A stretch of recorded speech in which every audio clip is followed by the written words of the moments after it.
आज अयान को पता चल चुका था कि अवनी उससे प्यार करने लगी है।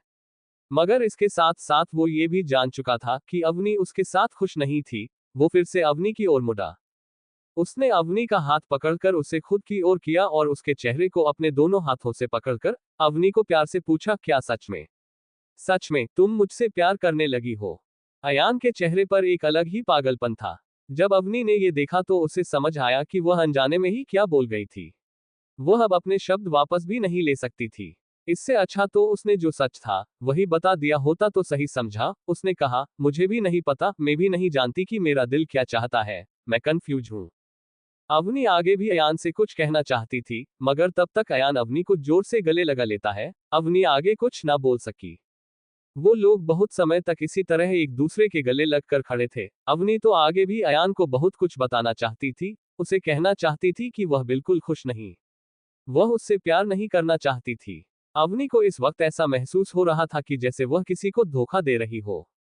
जैसे ही वो अयान से दूर जाने की कोशिश करते हैं, उसी वक्त अयान का फोन बजा। अयान अवनी से दूर होकर अपना फोन पीक कर लेता है और वो फोन पर बात करने लगता है। वो फोन पर बात करने के लिए अवनी से दूर चला जाता है। ये फोन कॉल बहुत ही इंपॉर्टेंट थी, वरना अयान खुद की और अवनी के इतनी खास मूवमेंट में किसी को जरा सी भी जगह न देता। अवनी जो कहना चाहती थी उसे वो कहे ही नहीं पाई। इस वक्त अयान के चेहरे पर जो चमक थी वह शायद चली जाती अगर अवनी उसे अपने दिल का सही हाल बयां करती। मगर अयान को उस दुख में देखना अपनी को जैसे मंजूर नहीं था। उसने अयान को कुछ भी ना बताना सही समझा। अयान के चेहरे पर कुछ परेशानी के हाव भाव आ गए जब वह फोन पर बात कर रहा था। मगर अवनी का ध्यान उस पर नहीं था। वह तो खुद ही के दर्द में उलझी हुई थी। अयान ने फोन पर बात करते हुए एक नजर अवनी की ओर देखा। इस वक्त अवनी परेशान सी खड़ी थी। अयान बात खत्म कर फोन रखकर उसके पास आ जाता है। वो फिर से अपनी को हक कर लेता है। अवनी अभी भी अपने ही ख्यालों में खोई हुई थी।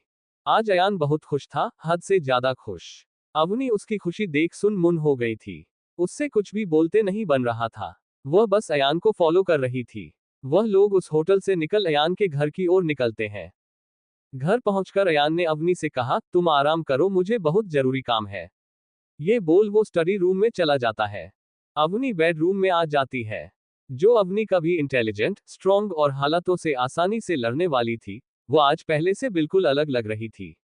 जिसे आज क्या करना चाहिए उसका कोई आइडिया नहीं था। उसकी आंखों में बेबसी, दुख, परेशानी सब एक साथ दिख रहा था। वो चुपचाप अयान की बात मान बेडरूम में चली जाती है। अवनी के पास करने के लिए कुछ भी नहीं था। वो बालकनी में जाकर खड़ी हो जाती है। वो अपने सामने रहे बड़े से जंगल को देख रही थी। अयान के घर के आसपास के इलाके में जंगल था। अवनी को अपने सामने इतनी हरियाली देख थोड़ा सुकून मिलता है। उसके बाद वो थोड़ी देर कमरे में टहलती है। वो बहुत ही बोर हो रही थी, इसीलिए कमरे से बाहर आ जाती है। बाहर आते ही एक मेड़ उसे सामने मिलती है जो सर झुकाए खड़ी थी। उसने कहा, क्या आपको कुछ चाहिए मैडम? अवनी ने कुछ नहीं कहा, वो बस उस ओर मुड़ गई जिस ओर थोड़ी देर पहले अयान गया था। दरअसल वो स्टडी रूम था। वहां जाते ही अवनी ने देखा इस वक्त बड़े से स्टडी रूम में सन्नाटा था। वहां पर कोई नहीं था। अवनी की आंखें जब अयान को ढूंढने लगी तो मेड ने कहा, मैडम सर यहां से तुरंत चले गए थे। अयान वहां से जा चुका था। अवनी के दिमाग में एक ख्याल आया, अभी इस वक्त वो स्टडी रूम में खड़ी थी। उसने मैन से कहा, तुम जाओ, अगर मुझे काम होगा तो तुम्हें बुला लूंगी। मेड अवनी की बात मान वहां से चली जाती है। अवनी अकेली थी, वो भी अयान के स्टडी रूम में। अवनी ने वहां कई सारी बुक्स देखी, मगर वो कुछ और ही ढूंढना चाहती थी। वो कपबोर्ड में रखी कुछ फाइल्स को देखने लगी। अवनी को शायद जो चाहिए था वो मिल चुका था। उसे कई लीगल डॉक्यूमेंट मिले जो कपूर इंडस्ट्रीज के थे, जो ये इशारा कर रहे थे कि उसका मालिक अयान कपूर था। अवनी शॉक्ड थी। उसने जरूर ये सोचा था कि अयान कोई बहुत बड़ा अमीर आदमी होगा, मगर इतना ज्यादा उसने सपने में भी नहीं सोचा था। अवनी कई सारी फाइल्स और दूसरे डॉक्यूमेंट देखती है, जिसके उसे पूरा यकीन आ जाता है कि अयान कपूर ही कपूर इंडस्ट्रीज का मालिक है। अवनी अभी तक अपनी हैरानी से बाहर नहीं आई थी और कुछ ऐसा हुआ कि वो अचानक से इतना चौंकी कि उसके हाथ से फाइल ही गिर गई। उसकी बड़ी बड़ी हिरनी जैसी आंखें सामने खड़े इंसान को देख रही थी। दरअसल अयान को वापस आने में ज्यादा देर नहीं लगने वाली थी। शायद इसीलिए वो अवनी को कुछ भी बताकर नहीं गया था। अयान जान चुका था कि अवनी फिर से उसके पीछे उसकी जासूसी कर रही थी। वो भी इस बार तो वो अयान के स्टडी रूम में ही घुस चुकी थी। अवनी की आंखों में डर था, ना जाने अब अयान उसके साथ क्या ही करेगा। अयान जान चुका था कि अवनी फिर से उसके पीछे उसकी जासूसी कर रही थी। वो भी इस बार तो वो अयान के स्टडी रूम में ही घुस चुकी थी। अवनी की आंखों में डर था, ना जाने अब अयान उसके साथ क्या ही करेगा। अवनी के हाथ से वो फाइल्स गिर चुकी थी। अवनी अपने कांपते हुए हाथों से फाइल्स उठा लेती है। अयान अपनी पॉकेट में हाथ डाल खड़ा था। वह अवनी को घूरे जा रहा था। उसकी नजरों को देख ऐसा लग रहा था कि जैसे वह अवनी को खा ही जाएगा। अवनी फाइल्स उठाकर टेबल पर रख देती है और जल्दी से कुछ बहाना सोचने लगती है। फिर वह तुरंत बोली, वह मैं बस तुम्हें ढूंढने के लिए आई थी। मैं तो सिर्फ देख रही थी। उसकी आवाज लड़खड़ा रही थी। अयान ने टेढ़ी मुस्कान के साथ कहा, अच्छा तो तुम यहाँ सिर्फ देख रही थी, मगर फिर भी तुम्हें सब कुछ पता चल गया। अवनी के हाथ में जो डॉक्यूमेंट्स थे, उससे वो आसानी से जान सकती थी कि अयान कौन था और वो क्या काम करता था। वो कपूर इंडस्ट्रीज का मालिक था। अवनी को ताज्जुब हो रहा था कि आज तक उसे यह बात कैसे पता ना चली। अवनी हिम्मत कर अयान से पूछती है, मगर क्यों? मुझे कुछ भी नहीं बताया। तुम इतने बड़े आदमी हो और तुम्हारे बारे में कोई नहीं जानता। अयान ने कठोरता से कहा, मुझे नहीं पसंद कि लोग मेरे बारे में जाने, मुझे हमेशा मिस्टीरियस रहना ही पसंद है। ये सब बोलते हुए अयान की आवाज में कठोरता थी, मगर बाद में उसके चेहरे पर एक नरमी सी छा जाती है और वह धीरे से अवनी की ओर बढ़ता है। अवनी के पैर अभी भी कांप रहे थे। अयान उसके पास आकर उसके चेहरे पर अपना हाथ रखते हुए कहता है, मगर मैं तुम्हें बहुत जल्दी सच्चाई बताने वाला था, यकीन करो मेरा। अयान की आवाज में एक अपनापन था, जो अवनी को उसकी ओर खींच रहा था। अवनी ने पूछा, मगर क्यों? अयान ने कहा, क्योंकि मैं तुमसे प्यार करता हूं और अब तो तुम भी मुझे चाहती हो। मैं चाहता हूं कि हम दोनों एक दूसरे के बारे में सब कुछ जाने, मगर धीरे धीरे वक्त आने पर अब तो तुम मेरे बारे में सब कुछ जान चुकी हो। अवनी तुरंत अपना सर झुका लेती है। वह अयान की आंखों में आंखें नहीं मिला पा रही थी, मगर अयान का बिहेवियर अभी सख्त या गुस्से वाला नहीं था, वो सॉफ्टली बात कर रहा था। अयान और अवनी बात कर ही रहे थे कि एक मेड दरवाजे को नोक करती है। अयान पीछे मुड़ा तो उसने कहा, सर लंच तैयार है। ये बोल वो मेड वहां से चली जाती है। उन लोगों ने सुबह नाश्ता नहीं किया था, इसलिए वो लोग जल्दी लंच करने वाले थे। अयान अभी भी कुछ कहने वाला था, पर वह आगे कुछ नहीं कहता। अवनी तो डरी हुई थी कि कहीं अयान उसे डांट ना दे, मगर अयान ने उसे ऐसा वैसा कुछ नहीं कहा। अयान अवनी का हाथ पकड़ उसे नीचे की ओर ले जाता है, जिस और डाइनिंग एरिया था। वह लोग साथ में लंच करते हैं। खाना खाते वक्त अवनी बाकी सब कुछ भूल गई थी और उसे सिर्फ वो डिलीशियस खाना ही दिखाई दे रहा था जो अभी उसके सामने था। उसे जोरों की भूख लगी थी। लंच के बाद वह दोनों ही अयान के बेडरूम में चले जाते हैं। बेडरूम में जाते ही अयान ने कहा, अपना टॉप निकाल दो। ये सुन अवनी चौंक गई। वह हैरानी से अयान की ओर देखने लगी। अयान तो ये बोल कबर्ड की ओर चला गया। जब वह वापस आया तो उसके हाथ में एक छोटा सा बॉक्स था, मगर अवनी अभी भी वैसे ही खड़ी थी। उसने अपना टॉप रिमूव नहीं किया था। अयान ने अपनी आंखें छोटी करते हुए कहा, क्या तुमने सुना नहीं मैंने क्या कहा? जब अवनी हैरानी के साथ अयान की ओर देखने लगी तो अयान ने कहा, मैं सिर्फ तुम्हें अपना टॉप उतारने के लिए बोल रहा हूं। अयान के हाथ में फर्स्ट एड बॉक्स था। उसने एक ऑइंटमेंट बाहर निकाला। अवनी ने डर से अपने दोनों हाथ आपस में बांध लिए। अयान उसे हाथ पकड़कर बेड पर बैठा देता है और जैसे ही अयान ने अवनी के टॉप को छुआ, अवनी ने मना करते हुए कहा, ये तुम क्या कर रहे हो? मुझे इसकी कोई जरूरत नहीं। मैं बिल्कुल ठीक हूँ। अयान अवनी की बात ना मानते हुए कहता है, नहीं मुझे पता है क्या करना चाहिए। तुम्हें ज्यादा दिन तक दर्द रहेगा, इससे अच्छा तो मेरी बात मान लो। जब अयान ने देखा कि अवनी अपनी मर्जी से टॉप निकाल नहीं रही थी, तो वह खुद ही अवनी का टॉप निकालने लगता है। तो अवनी उसे रोकने लगती है। तब अयान ने कहा, यह क्या कर रही हो तुम? क्या तुम्हें शर्म आ रही है? मगर मैंने तो तुम्हें कल रात हर जगह अच्छी तरह से देखा था। अब क्या फर्क पड़ता है? तो तुम्हें बेफिजूल में मुझसे शर्माने की कोई जरूरत नहीं। जब अयान ने ये कहा तो अवनी ज्यादा ऑकवर्ड सिचुएशन में पड़ गई। जैसे उसकी सोचने समझने की शक्ति कहीं खो गई और वह अयान को घूरने लगी। मगर उसके हाथ अब अयान को रोक नहीं रहे थे। अयान ने तुरंत वो टॉप निकाल दिया। अवनी ने सिर्फ एक ब्रा पहन रखी थी। इसके अलावा उसकी चेस्ट के हर एक पार्ट रिवील हो रहा था। अयान का ध्यान भटकता उससे पहले ही वो अवनी के गले पर और चेस्ट पर रहे गहरे लाल निशानों पर ऑइंटमेंट लगाता है, जहां पर खून इकट्ठा हो गया था। अयान अवनी के हर एक जख्म पर क्रीम लगा देता है। उसके बाद वो वार्डरोब से एक अलग टी शर्ट ला देता है जिसका नेक बहुत डिप था। अयान ने ये देते हुए कहा, तुम्हें अभी यह पहनना चाहिए, वैसे भी तुम्हें यहाँ मेरे अलावा कोई नहीं देखने वाला, तो तुम इसमें कंफर्टेबल फील करोगी। अयान को लगा कि शायद अगर अवनी वही टॉप पहनती तो उसका गला पूरे गले को कवर कर रहा था, तो शायद उस चोट पर कपड़ा घिसने की वजह से और भी ज्यादा तकलीफ होती। अयान की बात मान अवनी जल्दी से वो टॉप पहन लेती है। वैसे भी उसे बहुत शर्म आ रही थी। वो ज्यादा देर तक अयान के सामने इस तरह नहीं रहना चाहती थी। टॉप पहन लेने के बाद अवनी सर झुकाकर वैसे ही बैठी थी।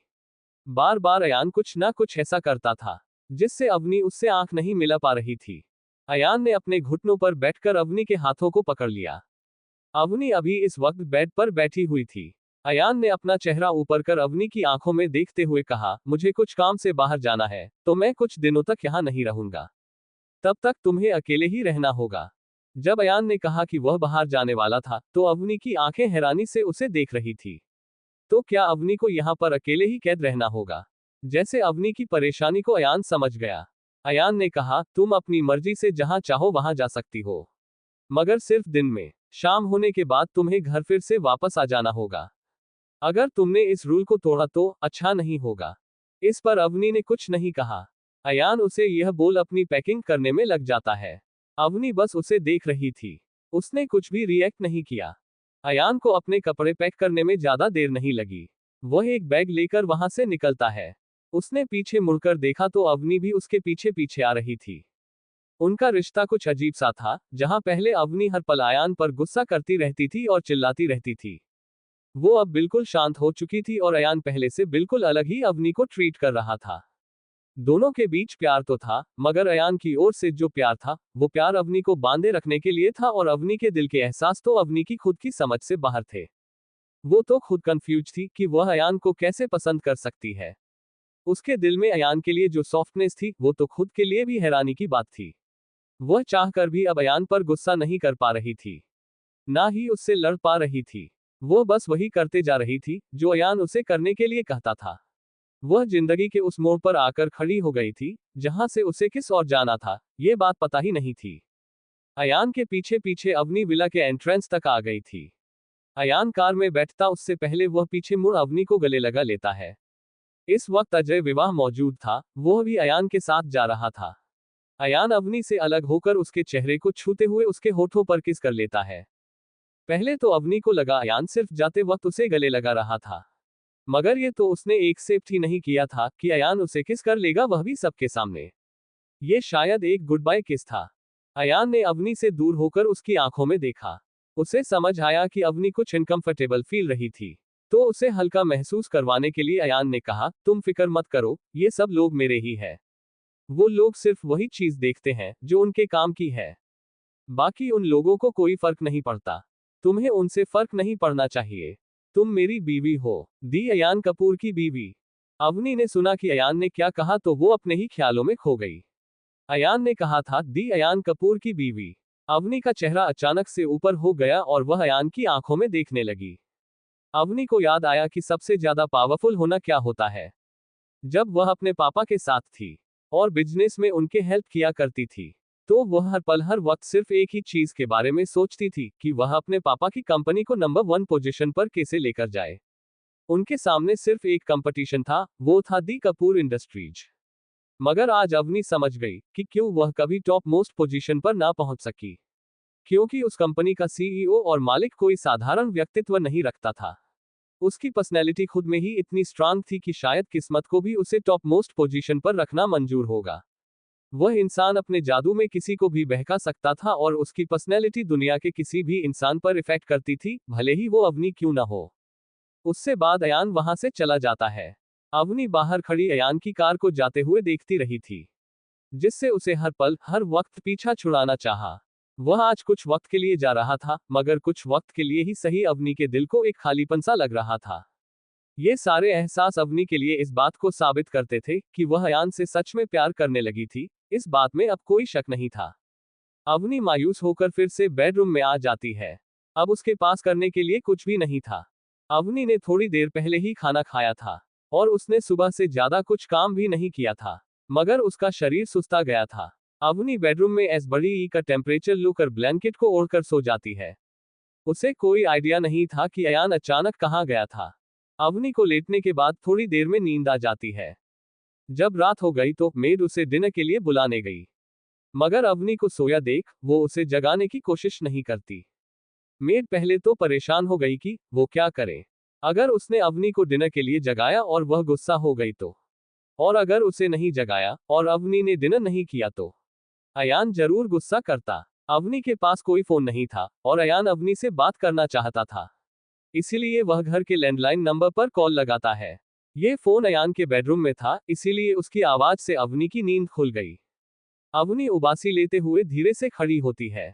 वह ऐसे नींद से उठकर एकदम से नहीं चल सकती थी। उसकी आंखें अभी भी थोड़ी बंद थी। वह आगे चलकर दीवार पर लगाए फोन को उठा लेती है। फोन उठाते ही सामने से एक आवाज आई, क्या तुमने डिनर कर लिया? अवनी ने उबासी लेते हुए कहा, क्या डिनर? मगर अभी तो सिर्फ सुबह। इसी के साथ अवनी को याद आया कि यह सुबह नहीं थी, वह तो दोपहर को सोई थी। अभी तो रात होने को थी। अयान ने कहा, तुम्हें अपनी तबीयत का ध्यान रखना चाहिए। चलो अब चुपचाप से डिनर कर लो, उसके बाद तुम सो सकती हो। अयान की आवाज से यह साफ साफ पता चल रहा था कि वह अवनी को ऑर्डर दे रहा था। भले ही अयान अवनी से बहुत दूर था, मगर फिर भी अवनी में इतनी हिम्मत नहीं थी कि वह उसकी बात को इनकार करे। अवनी अयान की बात मानते हुए कहती है, हाँ ठीक है, मैं डिनर कर कम। वह मेरी आंख लग गई थी, इसलिए मैं सो गई। अयान ने कहा, ठीक है, गुड गर्ल, डिनर करने के बाद सो जाना। ये बोल वो फोन रख देता है। अवनी अंगड़ाई लेते हुए बेड पर आकर बैठ जाती है। तभी मेड एक ट्रॉली में सारा डिनर उसके कमरे में ही लेकर आती है। सोफे के पास रखे टेबल पर वह सारा खाना सर्व कर वहां से चली जाती है। वो जाते हुए अवनी से कहती है, मैडम अगर किसी चीज की जरूरत हो तो मुझे आवाज लगा देना। ये बोल वो वहां से चली जाती है। अवनी पहले तो थोड़ा फ्रेश हो आती है, बाद में डिनर कर फिर से सोने की कोशिश करती है। आधी रात हो चुकी थी, मगर अवनी यहाँ से वहां बेड पर करवटें ले रही थी, मगर उसे नींद नहीं आई। वह बार बार नाइट लैंप को ऑन ऑफ कर रही थी। अवनी सोल ओढ़कर बेडरूम से बाहर आ जाती है। उसने धीरे से कमरे का दरवाजा खोला। उसे कहीं पर कोई सर्वेंट नहीं दिखा। रात होने की वजह से सब सोए हुए थे। वह धीमी कदमों के साथ पूरे घर में चक्कर लगाती है। वो यहाँ वहां पूरे घर को देख रही थी। उसके बाद उसे टेरेस पर जाने का ख्याल आया। अवनी जब टेरेस पर आई तो वहां बहुत हवाएं चल रही थी, इसीलिए अवनी का शरीर कांपने लगा। भले ही उसने शॉल ओढ़ रही थी, मगर इससे कोई फर्क नहीं पड़ रहा था। आसपास के इलाके में हरा जंगल होने के कारण वहां पर बहुत ठंड थी। अवनी तुरंत नीचे बेडरूम में आ गई। वह अब फिर से सोने की कोशिश करती है। इस बार उसे नींद आ जाती है। अवनी के पास करने के लिए कुछ भी नहीं था, इसलिए उसका वक्त जा नहीं रहा था। अगर वह दिन में सोएगी तो उसे रात को नींद कैसे आएगी? मगर वह दिन में जागकर और करती भी क्या? उसके पास करने के लिए कुछ भी नहीं था। अवनी सुबह के लिए कुछ सोचकर सो जाती है। सुबह का वक्त अभी 6 बजे बज रहे थे। अवनी जाग चुकी थी। वो अपने लिए अच्छे से कपड़े चूज कर रेडी हो चुकी थी। उसे याद था कि अयान ने उसे दिन में बाहर जाने के लिए परमिशन दी थी, तो फिर वह उसका इस्तेमाल क्यों ना करती। जब वह नाश्ते के लिए नीचे डाइनिंग एरिया में आई तो एक सर्वेंट ने उसे एक बॉक्स दिया। अवनी ने देखा उसमें अवनी का फोन था। वो तब कहीं खो गया था जब वह लोग उस रात दुश्मनों से लड़ रहे थे। उसके बाद अवनी को अपना फोन मिला ही नहीं था। जैसे ही अवनी ने फोन हाथ में लिया, उसे अयान की कॉल आई। अवनी ने तुरंत फोन उठा लिया। अयान ने कहा, मैं तुम्हें कभी भी कैद करके नहीं रखना चाहता था, मगर तुम्हें भी इस बात का ख्याल रखना होगा कि तुम कभी मेरे ट्रस्ट को तोड़ो नहीं। अगर तुमने ऐसा किया तो फिर वह होगा जो तुमने कभी सपने में भी सोचा ना होगा। अवनी ने तो अभी भी फोन उठाकर हेलो तक नहीं कहा था और अयान ने उसे इतना सारा लेक्चर सुना दिया था। अवनी ने तुरंत कहा, मैं सारी चीजों का ख्याल रखूंगी। ये बोल वह फोन रख देती है। उसके बाद अवनी नाश्ता कर घर से निकल जाती है। जब अवनी घर से निकली तो उसके साथ अयान के बॉडीगार्ड्स भी आ रहे थे, मगर अवनी ने उन लोगों को मना कर दिया और वह खुद ही गैराज में से एक कार लेकर वहां से चली गई। यह शायद अवनी की आजादी की ओर एक कदम था। जब वह अयान के घर से काफी दूर शहर के बीच आ गई तो उसे एहसास हुआ कि वह कितना हल्का महसूस कर रही थी। सबसे पहले तो अवनी अपने फ्लैट पर जाती है, जहां वह पहले रहती थी। मगर अवनी को याद आया कि उसके पास तो घर की चाबी भी नहीं थी, पता नहीं वह उससे कहीं खो गई थी। अवनी अपने घर के दरवाजे पर खड़ी थी। वो उसे लगकर मुंह फुलाकर चिराग को कॉल करती है। जैसे ही अवनी के फोन से चिराग को फोन गया, चिराग के माथे पर पसीना आने लगा। उसे यकीन नहीं हो रहा था, वह कई दिनों से अवनी को खोजने की कोशिश कर रहा था, मगर अभी भी उसे अवनी का कोई पता नहीं लग पाया था। मगर आज उसे सामने से अवनी के फोन से फोन आ रहा था। चिराग ने तुरंत फोन उठा लिया। वह अभी भी इसी शहर में था। अवनी ने कहा, हेलो, क्या तुम मेरे घर पर आकर लॉक को खोल सकते हो? मेरे पास चाबी नहीं है। चिराग ने तुरंत कहा, हाँ मैं अभी आता हूँ। मगर आप कहाँ थी? हमने आपको ढूंढने की कितनी कोशिश की, मगर आपका कोई पता नहीं चल रहा था। आप ठीक तो है? आपको कुछ हुआ तो नहीं? चिराग के कई सारे सवालों ने अवनी को घेर लिया था, मगर अवनी ने कहा, तुम पहले यहाँ आओ, उसके बाद मैं तुम्हें सारी बात डिटेल में बताती हूँ। ये बोल वो फोन रख देती है। चिराग जितनी जल्दी हो सके उतनी जल्दी अवनी के घर पहुंचने की कोशिश करता है। जब वो वहां पहुंचा तो अवनी वहां बाहर ही बैठी हुई थी। अवनी वहां बाहर सीढ़ियों पर बैठी हुई थी। चिराग अकेला नहीं था, कोई और भी था जो उसके साथ था, वो रॉकी था। वो लोग बेफिक्र होकर नहीं आए थे। उसे अभी भी अवनी की जान को खतरा लगा। उसे मामला कुछ ठीक नहीं लग रहा था। जब वह लोग वहां पहुंचे तो उन लोगों के हाथ में गन थी। वो लोग पूरी तैयारी के साथ आए थे। मगर जब उन लोगों को पता चला कि मामला बिल्कुल ठीक है तो वह लोग रिलैक्स हो जाते हैं। रॉकी को यहाँ देख अवनी ने नाराज होते हुए कहा, तुम यहाँ क्या कर रहे हो? तुम्हें तो यहाँ नहीं होना चाहिए। तुम्हारी पढ़ाई का क्या हुआ? अवनी तो बिल्कुल ठीक थी। जैसा वह लोग समझ रहे थे ऐसा कुछ नहीं हुआ था। रॉकी ने घबराते हुए कहा, वो बॉस, मेरा मतलब, हमें लगा कि आपकी जान को खतरा है और आपका कुछ पता भी नहीं चल रहा था, इसीलिए। चिराग ने रॉकी का साथ देते हुए कहा, हमें बहुत डर लग रहा था, इसलिए ये भी यहाँ पर आ गया, आपको ढूंढने के लिए। चिराग ने रॉकी को यहाँ बुलाया था ताकि वह उसकी हेल्प कर सके। मगर अवनी तो बिल्कुल ठीक थी। वो लोग समझ नहीं पा रहे थे कि आखिर अवनी कहाँ चली गई थी। चिराग तुरंत अपने जेब से चाबी निकाल अवनी के घर को खोल देता है। काफी दिनों के बाद अवनी अपने घर पर आई थी। उसका घर जैसे वह छोड़कर गई थी वैसा ही था। हालांकि चिराग यहाँ पर आया था मगर उसने किसी भी चीज को हाथ नहीं लगाया था। सबसे पहले अवनी घर के अंदर चली जाती है। वो लिविंग रूम में सोफे पर बैठ जाती है। चिराग और रॉकी उसके सामने हाथ पीछे कर खड़े हो जाते हैं। चिराग ने घबराते हुए पूछा, बॉस आप कहाँ गई थी? आपका फोन क्यों बंद आ रहा था? पता है हम कितना डर गए थे। हमें लगा शायद किसी दुश्मनों ने आप पर हमला कर दिया होगा। दरअसल जब उस रात अवनी होटल से अयान के साथ घर आ रही थी तब उसके पीछे चिराग और उनके लोग नहीं थे। इसीलिए उन लोगों को उनके बारे में कुछ भी पता नहीं था और ना ही उस हमले के बारे में कुछ पता था जो ईगल गैंग ने किया था।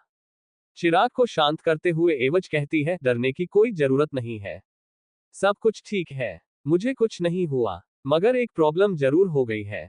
चिराग ने सवालिया नजरों से अवनी की ओर देखते हुए पूछा, प्रॉब्लम? पर कैसी प्रॉब्लम बॉस? अवनी ने उस रात के हमले से लेकर अयान की असली पहचान तक सब कुछ चिराग को बता दिया। चिराग हैरान था, उसने कहा, क्या इसका मतलब आपके पति यानी कि अयान कपूर, कपूर इंडस्ट्रीज के मालिक है? तब तो वह बहुत ही पावरफुल होंगे। क्या वह आपको जबरदस्ती अपने साथ रखना चाहते हैं? अगर आप कहें तो हम लोग उनसे लड़ सकते हैं। अभी तक अवनी ने उसके और अयान के रिश्ते के बारे में चिराग को कुछ भी नहीं बताया था। अवनी कहा, नहीं, हम लोग उससे नहीं लड़ सकते। भले ही हम बहुत ज्यादा पावरफुल हो, मगर वह हमसे जरूर एक कदम आगे ही होगा। चिराग ने हैरानी से कहा, क्या मतलब हम उनसे नहीं लड़ेंगे? तो फिर अब आप क्या करने वाली हैं? अवनी ने कहा, कुछ नहीं, बस सही समय का इंतजार। मगर तब तक मुझे उसके घर पर ही रहना होगा। चिराग अवनी से कुछ पूछना चाहता था मगर रॉकी के वहां होने की वजह से उसने अपना सवाल टाल दिया। उसके शब्द उसके होंठों तक आकर रुक गए। चिराग के एक्सप्रेशन देख वो समझ गई थी कि वह क्या पूछना चाहता होगा। अवनी ने मायूस होते हुए कहा, अब तुम्हें उसके बारे में पता करने की कोई जरूरत नहीं। मुझे नहीं लगता मैं अपनी लाइफ में शायद कभी उससे मिल सकूं। अवनी जिसे इतने सालों से ढूंढ रही थी, उसके लिए अवनी ने न जाने कैसे अपने दिल पर पत्थर रखकर ये कह दिया था कि अब वह कभी उससे नहीं मिलने वाली है। ये बहुत ही दर्दनाक था। चिराग ने जब ये सुना कि अवनी जिस लड़के को सालों से ढूंढने की कोशिश कर रही थी, अवनी ने आज उसकी आस छोड़ दी, तो चिराग को भी अवनी को देख बहुत मायूसी हुई। वह भी अवनी की मदद करने में कामयाब नहीं हुआ। इन सब बातों को साइड करते हुए अवनी ने रॉकी से कहा, ये सब चीजें तो अपने हिसाब से वक्त के साथ ठीक हो जाएंगी। मगर तुम्हें अब वापस चले जाना चाहिए। तुम्हारी यहाँ कोई जरूरत नहीं। मैं बिल्कुल ठीक हूँ और तुम्हारे फाइनल एग्जाम्स अच्छे जाने चाहिए, वरना मुझसे बुरा कोई नहीं होगा। ठीक है ना? रॉकी ने डरते हुए कहा, ठीक है बॉस, मैं बहुत मेहनत करूंगा। अवनी ने कहा, चलो अब तुम दोनों जाओ यहाँ से। अवनी का ऑर्डर मिलते ही वह दोनों वहां से जाने लगते हैं। जाते हुए चिराग ने कहा, एक और भी जरूरी बात है बॉस। आपके पापा मिस्टर राजवीर सिंघानिया ने अपनी सारी प्रॉपर्टी अनन्या के नाम कर दी है और अब सिंघानिया कंपनी का सीईओ राहुल को बना दिया गया है। राहुल का नाम सुन अवनी चौंक गई। उसने कहा, क्या? राहुल? चिराग ने कहा, हाँ बॉस, मैं राहुल ओबरॉय की ही बात कर रहा हूँ, जो अनन्या का बॉयफ्रेंड था। उसने अनन्या के साथ शादी कर ली है। अवनी को यकीन नहीं आ रहा था कि उसके पापा इतनी बड़ी बेवकूफी कैसे कर सकते थे। राहुल और अनन्या तो सिर्फ और सिर्फ अपने मतलब के बारे में सोचते थे। उन्हें किसी की कोई फिक्र नहीं थी। अगर उसके पापा ने सारी प्रॉपर्टी और सारा बिजनेस उन लोगों को हैंड ओवर कर दिया तो बाद में उसे जरूर पछताना पड़ेगा। एक दिन वो लोग उन्हें भी ठोकर मार सकते थे। अवनी के लिए ये सब यकीन से बाहर था, मगर अब सच्चाई यही थी। अवनी ने पूछा, और मेरी मॉम कैसी है? क्या उनकी तबीयत में कुछ सुधार हुआ है? चिराग में मायूसी के साथ कहा, नहीं, उनकी हालत अभी भी वैसे ही है, वह अभी भी कोमा में ही है। अवनी ने उदासी से अपनी आंखें बंद कर चिराग से कहा, ठीक है, अब तुम जाओ। याद रखना, मुझे हर रोज अंपार के सारे काम की रिपोर्ट्स देते रहना, और अगर कभी मुझसे कांटेक्ट ना हो तो ये तुम्हारी जिम्मेदारी है कि तुम सारे काम को अच्छे से संभालो। चिराग ने कहा, जी बॉस, और इसके बाद वह दोनों वहां से चले जाते हैं। अवनी अपने घर में थी, वो अपने बेडरूम में जाती है। वह कई दिनों से यहाँ नहीं आई थी, इसलिए कई चीजों पर धूल जम गई थी। पहले वह सारी चीजों को ऊपर ऊपर से साफ कर देती है और बाद में अपना लैपटॉप निकाल अब तक हुए अपने एम्पायर के सारे कामों को देखती है। अवनी कुछ सोच घर से निकल जाती है। वह एक टैक्सी कर सिंघानिया कंपनी के मेन ऑफिस के बाहर रुकती है। वह बाहर से ऑफिस को देख रही थी। एक वक्त था जब वह यहाँ पर एक बॉस की तरह एंटर करती थी, मगर आज उसे यहाँ कोई अपनापन नहीं लग रहा था।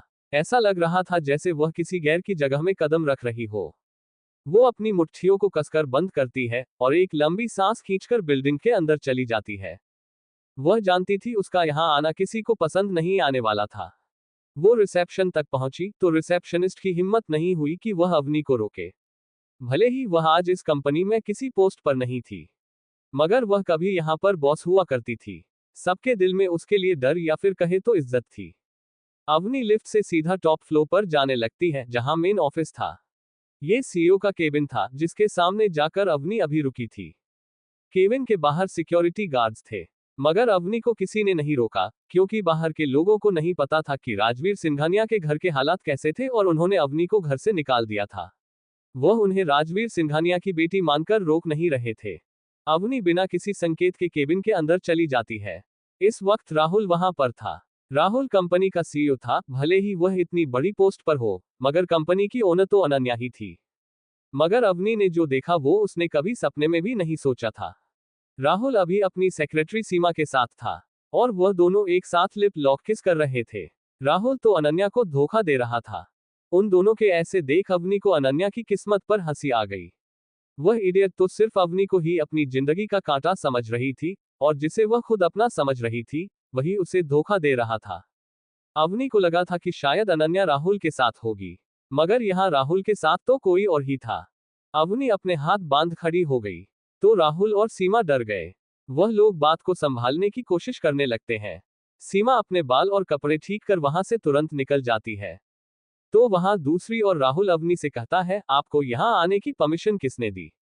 यह मेरा केबिन है, मेरी इजाजत के बगैर यहां किसी का आना अलाउड नहीं है। Get lost from here.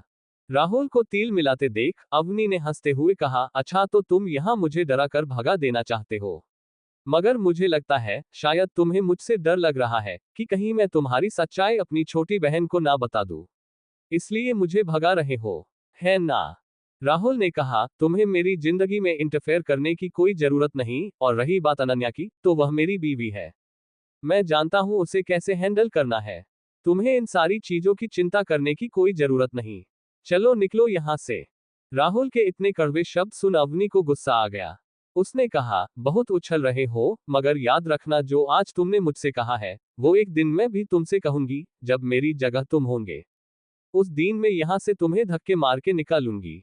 ये वादा है मेरा तुमसे। अवनी तिल मिलाते हुए वहां से चली जाती है।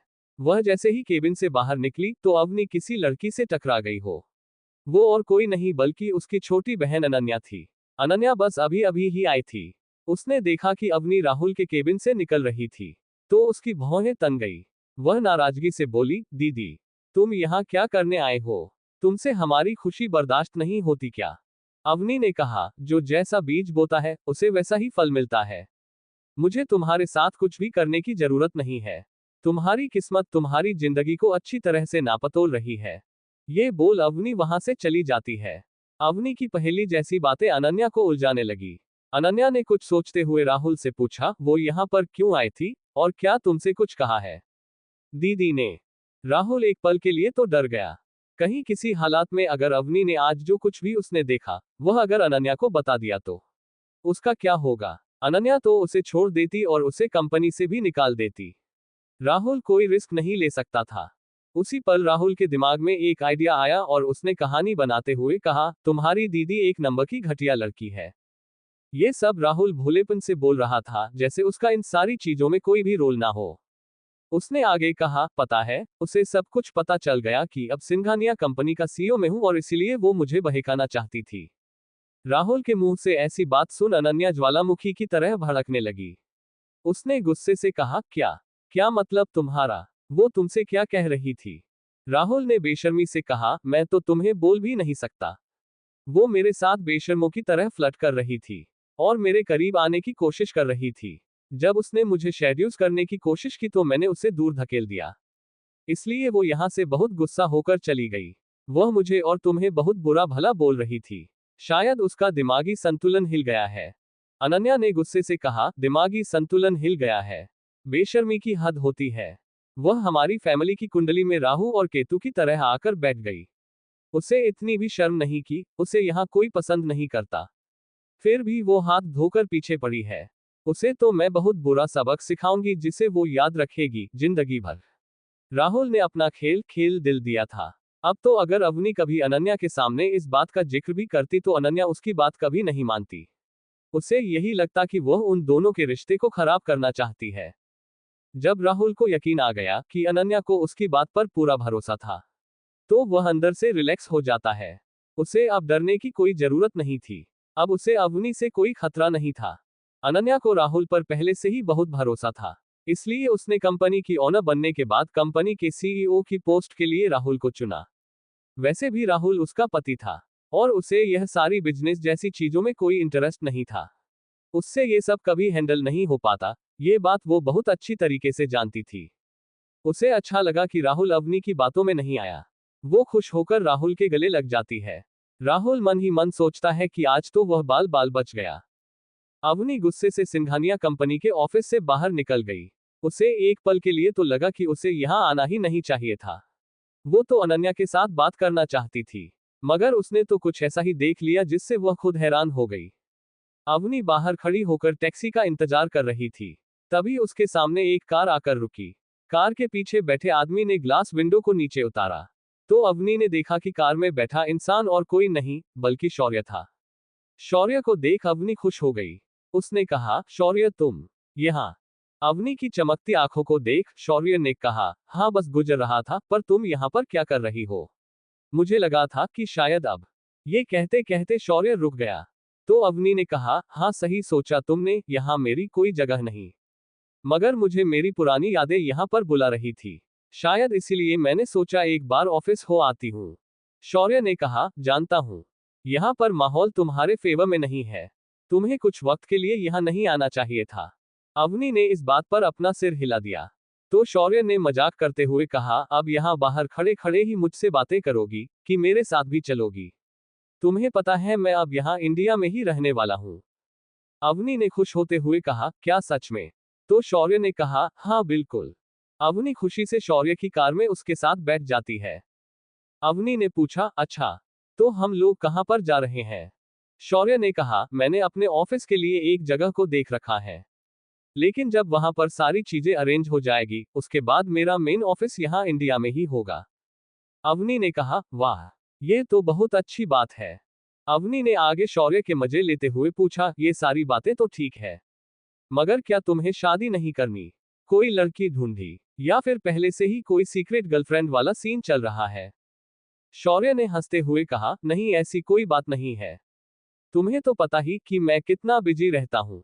क्या तुम्हें लगता है कि कोई लड़की मुझे भाव तक देगी, जब मेरे पास किसी के लिए वक्त नहीं है? अवनी ने हंसते हुए कहा, इतना भी रूड होना अच्छी बात नहीं है, वरना उम्र निकल जाएगी और यूं ही अकेले रह जाओगे। शौर्य ने बात बदलते हुए कहा, कोई बात नहीं, अकेले भी हम रह लेंगे। आधी जिंदगी चली गई है, आगे की आधी जिंदगी भी चली जाएगी। मगर तुमने तो अपना लाइफ पार्टनर ढूंढ ही लिया, मगर तुमने बताया नहीं मेरे जूजू काम क्या करते हैं, उनकी फैमिली ने कौन है, क्या वो बहुत रिच है? अयान का जिक्र सुन अवनी के चेहरे का रंग ही उड़ गया। आखिर वो शौर्य को क्या ही बताती थी कि अयान वो इंसान था जिसे कोई नहीं जानता था और उसकी सच्चाई ऐसी थी। अगर अवनी बताती तो भी शौर्य यकीन ना करता। ऊपर से अयान और अवनी का रिश्ता तो बयां भी नहीं किया जा सकता था। अवनी ने टॉपिक चेंज करते हुए मजाकिया अंदाज में कहा, वह आदमी बिल्कुल एक मिस्ट्री की तरह है, जिसे अभी भी मैं सुलझाने की कोशिश कर रही हूँ। जब मुझे पता चल जाएगा तो मैं तुम्हें जरूर बताऊंगी। शौर्य को समझ आ गया कि अवनी अपने पति के बारे में उससे कुछ नहीं बताना चाहती, तो उसने भी ज्यादा कुछ पूछा नहीं। उसने भी यह बात मजाक मजाक में ही ले ली और उसने कहा, अच्छा आराम से सुलझो, तुम्हारे पास बहुत वक्त है, जब तुम्हें पता चल जाए तो मुझे जरूर बताना। अवनी ने कहा, ठीक है, मगर मैं अब बोर हो रही हूँ, मुझे अपने लिए कुछ काम ढूंढना है, तुम ही बताओ मैं क्या करूं? शौर्य ने कहा, मुझे यकीन नहीं आ रहा, तुम जैसी खूबसूरत और टैलेंटेड लड़की मुझसे कभी ये पूछेगी। तुम तो जो चाहो वह कर सकती हो। अवनी ने कहा, ठीक है, फिर देखेंगे। तब तक शौर्य का ऑफिस भी आ गया था। वहां पर इंटीरियर चेंज हो रहा था, काफी सारा सामान वहां पर ऑरेंज किया जा रहा था। शौर्य यहाँ पर यह सब कुछ देखने के लिए ही आया था। अब तक सारा काम उसके हिसाब से ही हो रहा था, इसलिए वह काफी खुश था। कुछ वक्त शौर्य वहां पर सारी चीजें देखकर काम कर रहे लोगों को जो भी चेंज करने थे वह सारे समझाकर अवनी के साथ वहां से निकलता है। अब तक दोपहर हो चुकी थी। शौर्य और अवनी दोनों ही कार में बैठ गए। तो शौर्य ने कहा, चलो अब हम अच्छी सी जगह जाकर लंच कर लेते हैं, मुझे तो बहुत जोरों की भूख लगी है। अवनी ने हंसते हुए कहा, सच में मुझे भी बहुत भूख लग गई है। वो दोनों 5 स्टार होटल में लंच के लिए जाते हैं। खाना खाते वक्त वो लोग आपस में बातें कर रहे थे। बातों ही बातों में शौर्य ने पूछा, आजकल तुम क्या कर रही हो? अवनी ने ऐसे ही कह दिया, बस कुछ नहीं, टाइम निकलता ही नहीं, और अयान भी अपने किसी काम की वजह से आउट ऑफ कंट्री गया है, इसलिए फिलहाल तो मैं अकेली ही हूँ। शौर्य ने कहा, अच्छा इसलिए तुम ये बोल रही थी कि तुम्हें कोई काम चाहिए ताकि तुम बोर ना हो। वैसे मेरे पास एक ऑफर है तुम्हारे लिए, पर सिर्फ आज रात के लिए। मुझे एक पार्टी में जाना है, तो क्या तुम मेरे साथ चलोगी? तुम्हारा भी दिल बहल जाएगा। जब शौर्य ने अवनी को पार्टी में आने के लिए कहा तो पहले तो अवनी ने सोचा कि वह रात के वक्त बाहर नहीं रह सकती थी।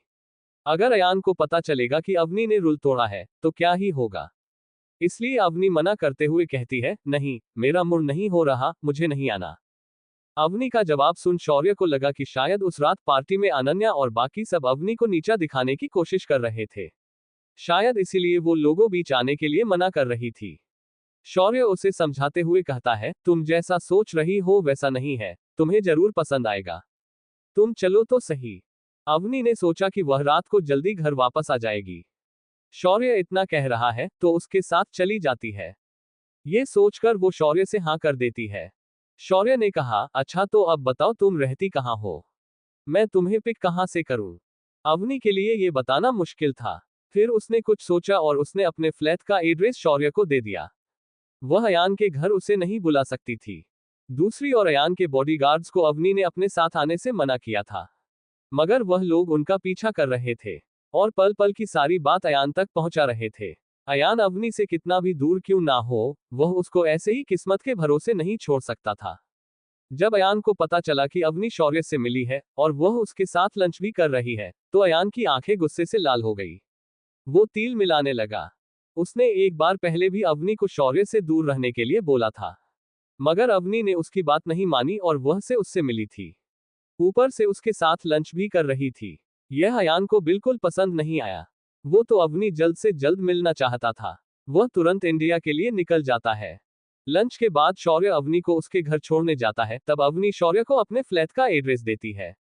शौर्य को लगा था कि ये जरूर अयान का घर होगा। अवनी को छोड़ वो कहां से चला जाता है।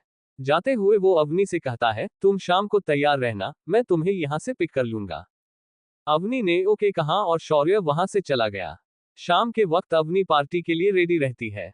उसने अभी तक एक भी बार अयान को इस बारे में ना ही पूछा था और ना ही कुछ बताया था। उसे लगा ऐसी छोटी मोटी बातें अयान को बताने की क्या जरूरत है। शौर्य वक्त से अवनी को पिक करने उसके घर आ जाता है। उसके बाद वो लोग पार्टी के लिए निकलते हैं। जब वो लोग जा रहे थे तो अवनी ने पूछा, बाकी सब तो ठीक है, मगर ये पार्टी है कहां पर? अयान ने कहा, वह तो तुम्हें जाकर खुद ब खुद पता चल जाएगा। हो सकता है तुम्हें यहाँ कई पहचानने वाले मिल जाए, क्योंकि यहाँ पर बहुत सारे बड़े बड़े बिजनेसमैन आने वाले हैं। अवनी ने कहा, अच्छा ऐसा है, तब तो देखेंगे। शौर्य के ड्राइवर ने कार बहुत बड़ी होटल के सामने रोक दी। ये होटल काफी फेमस था और एक्सपेंसिव भी। शौर्य अवनी को अपने साथ ले चलता है। वो अवनी को अपने साथ इसलिए लाया था ताकि अवनी का दुखी मन थोड़ा रिलैक्स हो। वह अवनी के दिल के हालात जानता था। उसे पता था कि वह अंदर से कितना ज्यादा टूट चुकी है। वो तो उसे खुश करना चाहता था। अवनी जितनी प्यारी और क्यूट लग रही थी उतनी ही ग्रेसफुल भी लग रही थी। वहां पर कई लोग शौर्य को जानती थी। शौर्य और अवनी वहां कई सारे लोगों से मिलते हैं। वहां एक आदमी शौर्य मिलता है। उसने हाथ मिलाते हुए कहा, हेलो मिस्टर शौर्य सहाय, स्वागत है आपका इंडिया में। शौर्य भी उनसे हाथ मिलाता है। वह आदमी करण आहूजा था। शौर्य उसे जानता था, उसे वह कई बार कई और देशों में मिल चुका था। करण आहूजा दिखने में हैंडसम और इंटेलिजेंट था, साथ साथ उसकी पर्सनैलिटी भी अट्रैक्टिव थी। वो उम्र में 30 साल का था, मगर वह अभी भी सिंगल था। करण आहूजा ने शौर्य से मिलने के बाद शौर्य के बगल में खड़ी लड़की पर अपनी नजर डाली। वह उसे पहचानता था। जैसे ही करण आहूजा ने अवनी की ओर देखा तो शौर्य ने कहा, इनसे मिलिए, यह मेरी कजिन है अवनी। करण आहूजा ने बात पूरी करते हुए कहा, अवनी?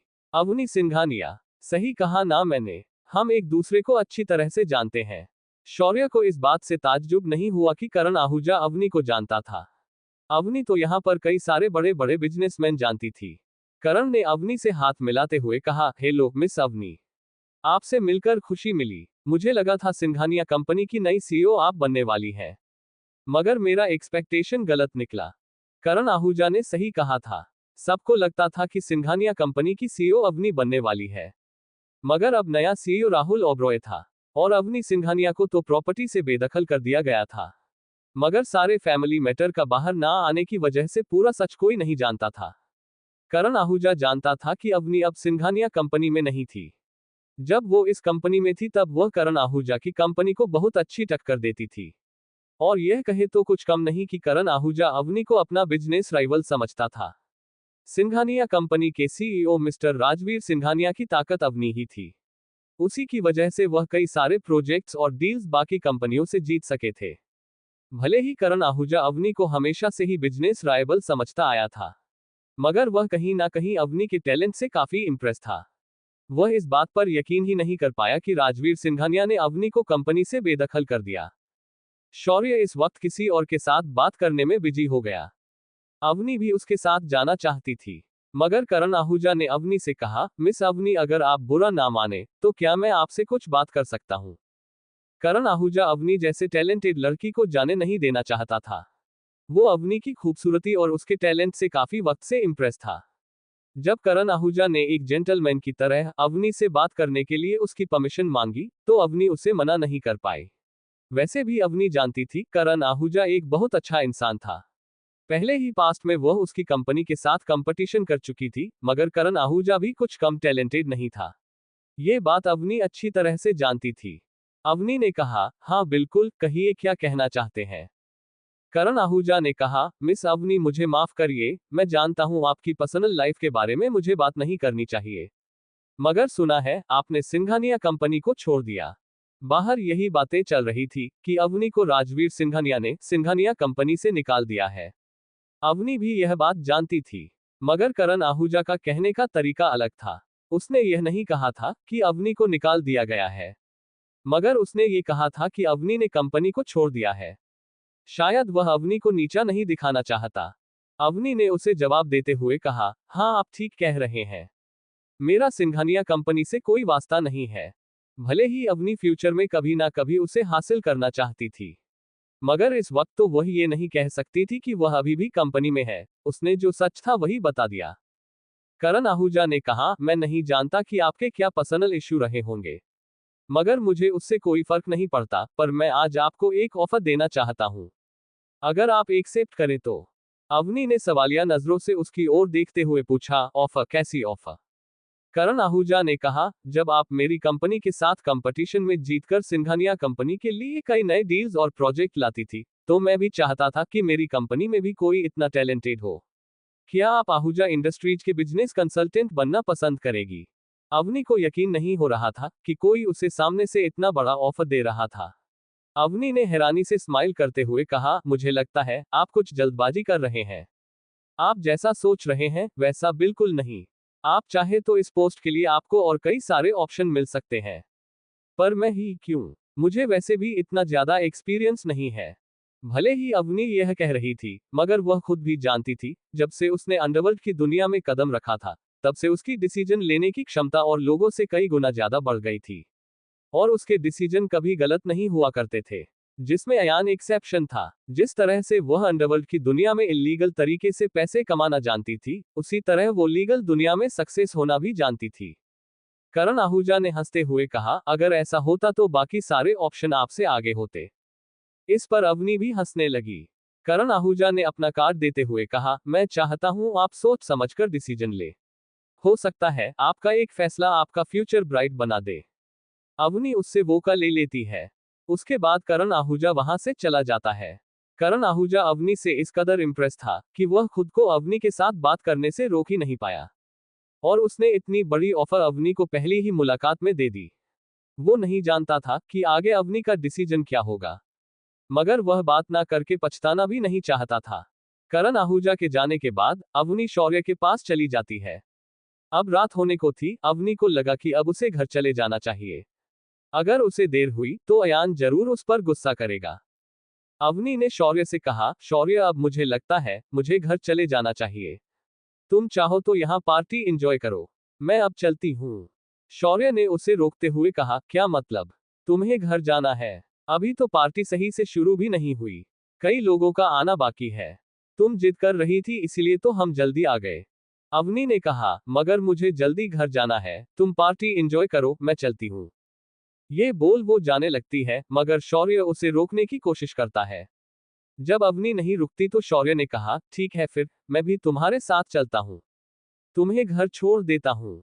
जब अवनी को लगा कि उसकी वजह से शौर्य भी पार्टी से जा रहा है, तो उसने कहा, नहीं, मेरी वजह से तुम्हें जल्दी जाने की कोई जरूरत नहीं है, मैं खुद चली जाऊंगी। वैसे भी अब मैं बच्ची नहीं हूँ। शौर्य ने मजाक करते हुए कहा, हाँ जानता हूँ, तुम बड़ी हो गई हो, तुम बच्ची नहीं हो, और तुम्हारी शादी भी हो गई है। अवनी ने मन ही मन कहा, यही तो प्रॉब्लम है। अगर अयान को पता चला कि उसने रूल तोड़ा है, तो वह जरूर नाराज होगा। इसीलिए अवनी जल्दी घर जाना चाहती थी। जब अवनी और शौर्य ये सारी बात कर रहे थे, तब उनसे कुछ मीटर दूर खड़ा एक आदमी वाइन पीते हुए अवनी को ही देख रहा था। वह आदमी अवनी को जानता था। जिस तरह बिजनेस रिलेशन की वजह से करण आहूजा अवनी को जानता था, उसी तरह वह आदमी भी अवनी को जानता था। मगर वह हाई सोसाइटी में होने के साथ साथ अपने गंदे और घटिया कामों के लिए भी जाना जाता था।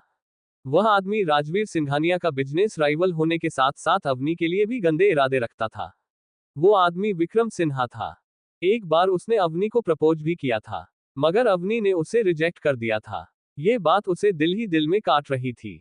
उसकी इमेज एक प्लेबॉय की तरह थी, जो हर रात एक अलग लड़की के साथ होता था। अवनी उसके कैरेक्टर को अच्छी तरह से जानती थी, इसीलिए वो उसे बिल्कुल भी पसंद नहीं था। वह कई बार उससे फिर बिजनेस पार्टीज में मिली थी, मगर वह हर बार उसे इग्नोर करती थी। यह विक्रम सिन्हा को बिल्कुल पसंद नहीं था। अमी किसी तरह शौर्य को मना कर पार्टी से निकल जाती है। वह बाहर आकर टैक्सी का इंतजार कर रही थी। अवनी होटल के बाहर इंतजार कर रही थी, तब एक टैक्सी वहां आकर रुकती है।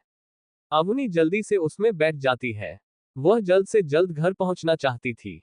अवनी ने अपने पर्स से फोन निकाला। उसने सोचा कि वह अयान को एक बार कॉल कर ले, मगर फिर उसने सोचा कि उसकी शायद कोई जरूरत नहीं है। वैसे भी वह अब कुछ ही देर में घर पहुंच जाएगी। वह फिर से अपना फोन रख देती है। टैक्सी ड्राइवर नॉर्मल स्पीड के साथ जा रहा था तो अवनी ने कहा, भैया गाड़ी तेज चलाए, मुझे जल्दी घर पहुंचना है। इसी के साथ ड्राइवर टैक्सी की स्पीड बढ़ाता है। कुछ वक्त बाद अवनी को लगा कि कोई उसका पीछा कर रहा था, मगर कुछ देर बाद वह कार उससे आगे निकल गई। तो फिर अवनी ने ये ख्याल छोड़ दिया। मगर कुछ आगे चलकर ब्लैक सूट में 3 लोग रास्ता रोककर खड़े थे। ये जगह अयान के घर से ज्यादा दूर नहीं थी, इसलिए वह लोग शहर से बाहर आ गए थे और यहाँ पर कोई चहल पहल नहीं थी। अपने सामने रास्ता रोककर खड़े लोगों को देख ड्राइवर ने टैक्सी रोक दी। अवनी ने पूछा, क्या हुआ भैया, आपने टैक्सी रोक क्यों दी? तो ड्राइवर ने कहा, मैडम पता नहीं सामने कुछ लोग खड़े हैं। अवनी ने विंडो से बाहर जाकर देखा तो सामने ब्लैक सूट में 3 लोग खड़े थे और सड़क के किनारे एक बड़ी सी ब्लैक कार खड़ी थी। अवनी कुछ समझती उससे पहले ही उस कार से एक आदमी बाहर आया। अंधेरे में उसका चेहरा अच्छे से देखा नहीं जा सकता था, मगर वो जैसे ही टैक्सी की लाइट के सामने आया तो अवनी उसे पहचान गई। वह विक्रम सिन्हा था।